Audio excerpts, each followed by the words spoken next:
Bonjour Monsieur Gassi. Bonjour. Je voulais savoir, vous, qui êtes président du Conseil du culte musulman, du Conseil régional du culte musulman, ce que vous pensiez du protestantisme, qu'est-ce que ça évoque pour vous?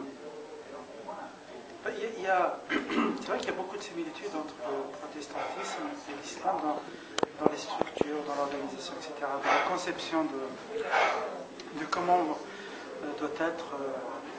devraient être les responsables des lieux de culte, etc. Je vous donne un exemple très simple. Pour nous musulmans, le premier guide spirituel, c'est l'imam. L'imam, c'est celui qui oriente, c'est lui qui guide, etc., etc. Comme le pasteur, en fait, quelque part, voilà, il y a une Comme ressemblance. le pasteur. Et l'imam, et en fait, tout le monde peut jouer le rôle d'imam. L'imam, c'est un guide, en quelque sorte. D'ailleurs, c'est le problème éternel qui revient en France. Tout le monde peut se proclamer imam, etc. Quand il n'y a pas un imam formé, pour réaliser cette tâche, n'importe quel peut jouer ce rôle-là du moment qu'il connaît un certain nombre de versets coraniques, etc. Et j'étais en train de discuter avec les protestants tout à l'heure. Ça se passe à peu près de la même manière. C'est-à-dire quand il n'y a pas un pasteur de façon officielle, tout le monde peut jouer éventuellement. Oui, on peut remplacer, tout à fait. Voilà. La deuxième chose, c'est que il y a perpétuel changement, perpétuel questionnement, perpétuelle adaptation, etc. Il y a beaucoup de similitudes entre les musulmans et les protestants. Il y a une réformation en islam comme en... Réforme continue, adaptation continue en fonction de l'espace, en fonction du temps, en fonction du pays dans lequel on évolue. Tout le temps on se pose la question comment, tout en restant fidèle à ma foi, je peux faire en sorte que je sois parfaitement intégré.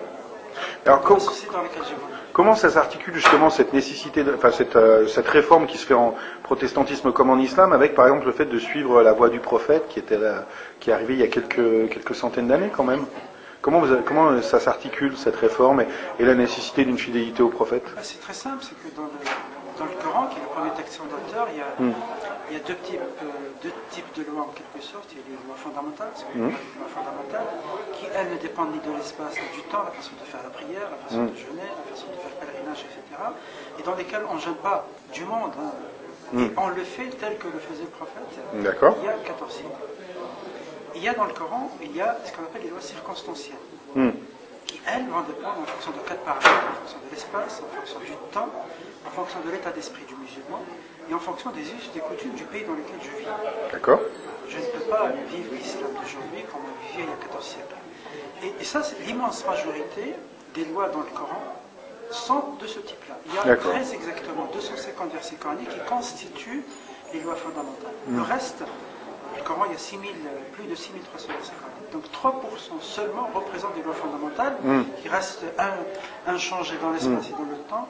Les autres, l'immense majorité des lois, elles évoluent en fonction de l'espace encore, en fonction du temps et en fonction de l'état du contexte dans lequel nous vivons. Et c'est dans ce sens qu'on revient toujours à la formation d'islam. Aujourd'hui, les musulmans de France, et notamment les jeunes, ils ont véritablement besoin d'imams qui soient communs, intégrés, imprégnés de la culture française, de son organisation, de ses traditions, et qui parlent leur langue. Nous avons besoin véritablement d'imams qui sont capables à la fois de construire des avis juridiques qui tiennent compte à la fois de l'authenticité des textes et de la réalité sociale, économique et politique de notre pays.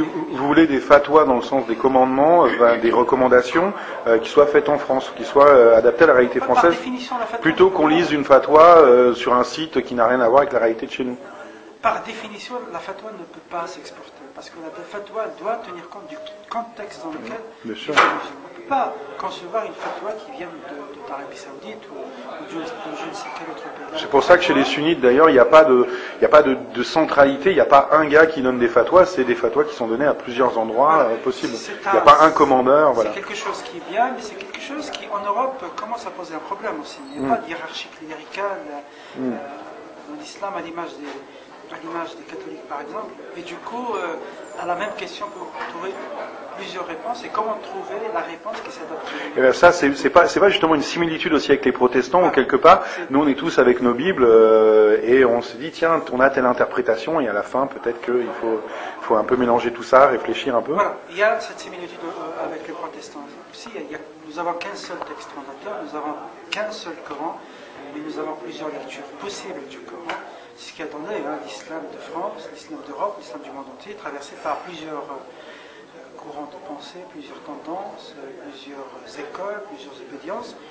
Ici en France, on les classe en deux parties essentiellement. Il y a ce qu'on appelle les littéralistes, qui commencent à poser un problème véritablement, et comme vous l'avez dit tout à l'heure, veulent vivre à l'image du prophète. C'est leur droit le plus absolu, mais ils n'ont pas à imposer leur façon de vivre aux autres. Il y a des gens comme moi, on se classe parmi les réformateurs, qui ont une lecture contextualisée, circonstancielle des textes fondateurs de l'islam, et qui voient dans le Coran, qui demande aux musulmans de vivre son époque, de faire en sorte que les musulmans, de construire un islam qui se pratique librement sans contrainte, et qui tient compte du fait qu'autour de nous, avec nous, il y a des pratiquants et des non-pratiquants, il y a des musulmans et des non-musulmans, et qu'ensemble, nous devons apprendre à vivre ensemble parce que nous vivons dans le même pays et que nos responsabilités sont partagées. Dernier point, est-ce que vous auriez un truc à dire aux protestants de France ou pas? Merci de m'avoir invité. J'ai été très touché par cette invitation et allez-y, ce travail-là c'est très important. Parce qu'en tant que musulman, je m'inspire beaucoup de ce que font les chrétiens, de ce que font les juifs aussi, et surtout de ce que font les protestants, parce que dans leur façon d'être et de paraître, dans leur façon de réfléchir, dans leur façon de concevoir leur présence ici en Europe, ça nous donne beaucoup d'orientation à nous.